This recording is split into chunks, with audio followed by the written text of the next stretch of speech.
BEd प्रथम वर्ष के first paper childhood and growing up विषय में आज हम अभिवृद्धि एवं विकास यानी ग्रोथ एंड डेवलपमेंट के बारे में जानेंगे कि वृद्धि और विकास क्या है, इनमें क्या अंतर है और इनमें होने वाले परिवर्तन और विकास के सिद्धांत क्या हैं।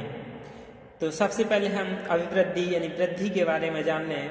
वैसे अभिवृद्धि और विकास दोनों शब्द एक ही अर्थ प्रयोग किए जाते हैं, लेकिन सूक्ष्म तरीके से इनमें काफ़ी अंतर है। अभिवृद्धि शब्द का प्रयोग सामान्यतः शरीर और उसके अंगों के भार तथा आकार में वृद्धि के लिए किया जाता है। इस वृद्धि को नापा और तोला जा सकता है, यानी इसे नाप भी सकते हैं, तोल भी सकते हैं, यानी सीधे सीधे इसे मापा जा सकता है। और विकास यानी डेवलपमेंट, विकास आंतरिक होता है। विकास जीवन पर्यंत चलता रहता है। विकास का कोई ना कोई लक्ष्य अवश्य होता है, यानी विकास को हम सीधे मापन नहीं कर सकते, लेकिन इसका मूल्यांकन के आधार पर मापन किया जा सकता है। यानी विकास में वृद्धि समाहित है, यानी वृद्धि जो है वो विकास में ही समाहित है। वृद्धि जो है उसका स्वरूप बाह्य होता है, यानी मनुष्य के आकार, उसके ढांचे को देखकर कि इसका भार कितना है, यानी उसका भौतिक स्ट्रक्चर होता है। वृद्धि और विकास में सबसे पहले विकास होता है। विकास को हम मानसिक विकास से संबंधित समझते हैं, और वृद्धि एक भौतिक परिवर्तन है, यानी जो भौतिक परिवर्तन होता है उसी के लिए क्या वृद्धि कहते हैं।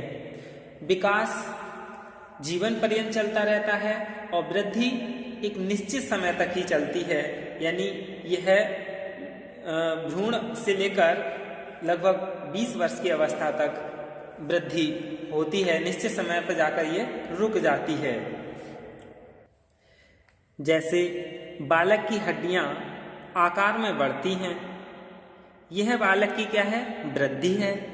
लेकिन हड्डियां कड़ी हो जाने के कारण, यानी दृढ़ हो जाने के कारण, मजबूत हो जाने के कारण उनके स्वरूप में जो परिवर्तन आ जाता है, यह विकास को दर्शाता है। इस प्रकार विकास में अभिवृद्धि का भाव निहित है, यानी विकास में ही अभिवृद्धि का भाव निहित है। अब हम विकास प्रक्रिया में होने वाले परिवर्तन के बारे में जान लें। Trend of changes in development process. विकास क्रम में होने वाले परिवर्तनों को 4 भागों में बांटा है। सबसे पहला है आकार परिवर्तन, यानी चेंजेस इन साइज, यानी जन्म के बाद ज्यों-ज्यों बालक की आयु बढ़ती जाती है उसके शरीर में परिवर्तन होता जाता है। शरीर के ये परिवर्तन बाह्य और आंतरिक दोनों अवयवों में होते हैं। शरीर की लंबाई, चौड़ाई, भार में वृद्धि और आंतरिक अंग जैसे हृदय, मस्तिष्क, उदर, फेफड़ा आदि का आकार भी बढ़ता है। शरीर परिवर्तनों के साथ साथ मानसिक परिवर्तन भी होते हैं। आयु में वृद्धि के साथ साथ बालक के शब्दकोश बढ़ता है और स्मरण शक्ति का भी विस्तार होता है। दूसरा है शारीरिक अंगों के अनुपात में परिवर्तन, यानी proportional changes in bodily parts. बालक एवं वयस्क के अंग प्रत्यंगों के अनुपात में अंतर होता है।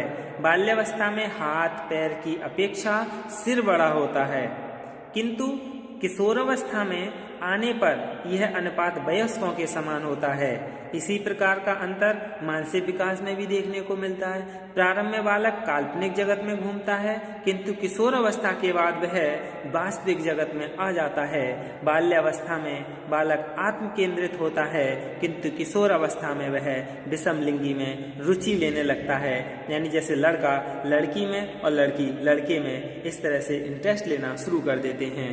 फिर है कुछ चिन्हों का लोप, appearance of some signs।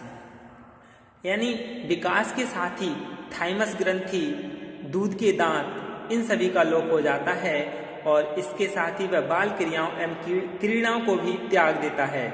यानी जो बचपन में बालक अंगूठा चूसना या इन तरह की एक्टिविटी करना, जो बच्चे वाली क्रियाएं हैं, उन्हें क्या है, लोप हो जाती हैं, यानी भूल जाता है वह। फिर है नवीन चिन्हों का उदय या नई विशेषताओं या गुणों का उदय, जैसे सेक्स के ज्ञान की इच्छा, नैतिकता, जिज्ञासा की भावना का विकास। और इसमें क्या है, नवीन चिन्हों का उदय जैसे उसके स्थायी दांतों का उगना, ये सभी क्या है, उदय होने लगते हैं। ये क्या है, विकास प्रक्रिया में होने वाले परिवर्तन हैं। अब हम अभिवृद्धि यानी विकास का सिद्धांत जान लेते हैं कि विकास के सिद्धांत क्या हैं। वृद्धि और विकास के सिद्धांत, principle of growth and development. सबसे पहले है समान प्रतिमान का सिद्धांत, प्रिंसिपल ऑफ यूनिफॉर्म पैटर्न। इसमें क्या है, एक जाति के जीवों में विकास का क्रम एक क्रम पाया जाता है और विकास की गति का प्रतिमान भी समान होता है। जैसे दो व्यक्ति समान नहीं होते हैं, किंतु सभी सामान्य बालकों के विकास का क्रम समान होता है। विश्व के सभी भागों में बालकों का गर्भावस्था या जन्म के बाद विकास का क्रम सिर से पैर की ओर होता है। इसी सिद्धांत की पुष्टि हरकॉल महोदय ने भी की थी। फिर है दूसरा सामान्य से विशिष्ट क्रियाओं का सिद्धांत, यानी सामान्य से विशिष्ट क्रियाओं का सिद्धांत, principle of general to specific response. इसमें क्या है, बालक का विकास के सभी क्षेत्रों में सर्वप्रथम सामान्य प्रतिक्रिया होती है, उसके बाद वह विशिष्ट रूप धारण करती है। जैसे पहले बालक किसी वस्तु को पकड़ने के लिए सामान्य अंगों को प्रयोग में लाता है, किंतु बाद में वह उस वस्तु को पकड़ने के लिए विशिष्ट अंग का प्रयोग करता है। शैशवावस्था में बालक किसी वस्तु को देखकर उसको पकड़ने के लिए हाथ, पैर, मुख, सिर आदि में चलाता है, किंतु आयु में बढ़ने के बाद वह वस्तु को पकड़ने के लिए हाथ की प्रतिक्रिया करता है। इसी प्रकार का रूप उसके अन्य क्षेत्रों में भी देखने को मिलता है। यानी सबसे पहले बालक सामान्य, फिर धीरे धीरे वह विशिष्टता की ओर चला जाता है। फिर है सतत विकास का सिद्धांत, यानी continuous principle of continuous growth. इसमें क्या है, विकास एक निरंतर चलने वाली प्रक्रिया है। ये जीवन की किसी भी अवस्था में रुकती नहीं है। जैसे बच्चा 1 साल में बैठना सीखता है, वस्तुएं पकड़ना सीखता है, फिर चलना सीखता है, अगले 1 वर्ष में वह भागना सीखता है। उसको किसी भी वस्तु को पकड़ने के लिए किसी मदद की आवश्यकता नहीं होती। धीरे धीरे उसमें अन्य क्रियात्मक क्रियाओं के लिए योग्यता उत्पन्न होती है, जिनकी सहायता से वह वातावरण के साथ समायोजन करना सीखता है। बचपन तथा किशोरावस्था में बच्चा ज़्यादा जल्दी सीखता है। जैसे जैसे आयु बढ़ती जाती है, उसमें सीखने की क्षमता भी कम होती जाती है। मानसिक विकास में भी यही क्रम चलता है। जन्म के समय बच्चा अपनी माँ को भी नहीं पहचान सकता। जैसे जैसे समय बीतता है, वह अपनी माँ को इतना निकट आ जाता है कि दोनों के बीच एक आत्मीय संबंध स्थापित हो जाता है। उसकी पहचानने की क्षमता बढ़ती जाती है। वह अपने घर के अन्य सदस्यों को भी पहचानने लगता है, आसपास की वस्तुओं को पहचानने लगता है, शब्दों को समझने लगता है, बोलना सीखता है, पढ़ना और लिखना सीखता है। यानी यहाँ एक प्रश्न भी बन गया, सबसे पहले वाला बोलना सीखता है, फिर पढ़ना सीखता है, फिर लिखना सीखता है। ये क्रम याद रखना चाहिए। तो इस तरह से बच्चे में क्या है, विकास निरंतर कंटिन्यूस चलता रहता है।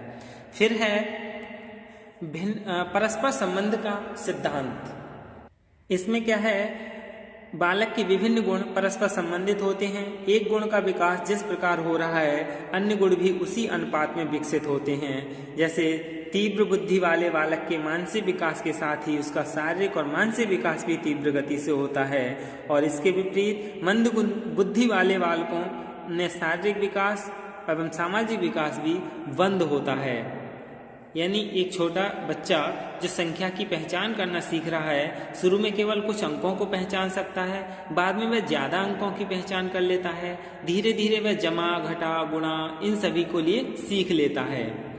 फिर है भिन्नता का सिद्धांत यानी प्रिंसिपल ऑफ डिफरेंस। लड़के और लड़कियों में विकास की गति एक जैसी नहीं होती। लड़कियां लड़कों की अपेक्षा ज़्यादा जल्दी बड़ी होती हैं। विकास की कुछ अवस्थाओं में, विशेष तौर पर प्रारंभिक किशोर अवस्था में, लड़कियां लड़कों की अपेक्षा ज़्यादा लंबी और मोटी पाई जाती हैं।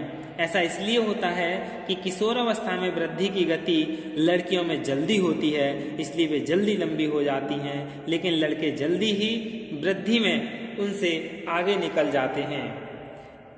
जैसे एक लड़की 12-13 वर्ष के लगभग पूरी लंबाई ग्रहण कर लेती है और बाद में बहुत कम लंबाई प्राप्त करती है, लेकिन एक दूसरी लड़की 12-13 वर्ष की तक बहुत नाटी व मोटी होती है, बाद में वह एकदम से लंबी हो जाती है और पहली लड़की से भी ज़्यादा कद निकाल लेती है। ये क्या है? पर भिन्नता का सिद्धांत है, यानी सभी में भिन्न भिन्न तरीके से विकास होता है। अब है विकास की दशा का सिद्धांत, प्रिंसिपल ऑफ डेवलपमेंट। विकास की दशा में क्या है? दो हैं क्रम इसमें, सिरोपुच्छ क्रम और समीपोदूरस्थ। सिरोपुच्छ में क्या है? छोटे बच्चे के सिर का भाग उसके नीचे के भाग से ज्यादा विकसित होता है, इसलिए दूसरे अंगों की अपेक्षा उसका सिर ज्यादा बड़ा होता है। और दूसरा है समीपोदूरस्थ, यानी इस तरीके में विकास एक निश्चित दिशा में मध्य से दूर दिशा तक होता है। शुरू की क्रियाओं में साधारण गतियां कंधों की मांसपेशियों से नियंत्रित होती हैं, बाद में वह अपनी कोहनियों का प्रयोग करता है, फिर कलाई का और अंत में अंगुलियों का प्रयोग करता है। इसमें क्या है? इसी जो विकास की दशा का सिद्धांत है, इसे केंद्र परिधि की ओर विकास का सिद्धांत भी कहते हैं। इस सिद्धांत में क्या है कि विकास सिर से पैर की ओर एक दिशा के रूप में होता है। बालक का सिर पहले विकसित होता है और पैर सबसे बाद में। यही बात है उसके अंगों पर नियंत्रण पर भी लागू होते हैं। बालक जन्म के कुछ समय बाद सर्वप्रथम अपने सिर को ऊपर उठाने का प्रयास करता है। 9 माह की आयु में सहारा लेकर बैठने लगता है। धीरे धीरे घिसट कर चलते चलते वह पैरों के बल पर 1 वर्ष तक आयु में खड़ा हो जाता है। यही क्या है? सिर से पैर की ओर सिद्धांत या समीप से दूर की ओर का सिद्धांत कहते हैं। फिर है व्यक्तिगत भिन्नताओं का सिद्धांत, यानी बालकों के विकास के क्रम में व्यक्तिगत भिन्नताएं भी अपना प्रभाव दिखाती हैं। इसके बहुत सारे कारण हैं, यानी आनुवंशिक कारण भी होते हैं, जिसकी वजह से बच्चा जिसके माता पिता की कम बौद्धिक स्तर होता है तो बच्चों का भी उतना ही होता है। जिनका तीव्र होता है माता पिता का बौद्धिक स्तर तो बच्चे का भी तीव्र होता है, यानी विकास की गति में अंतर आ जाता है। यही क्या है? विकास के सिद्धांत हैं। धन्यवाद।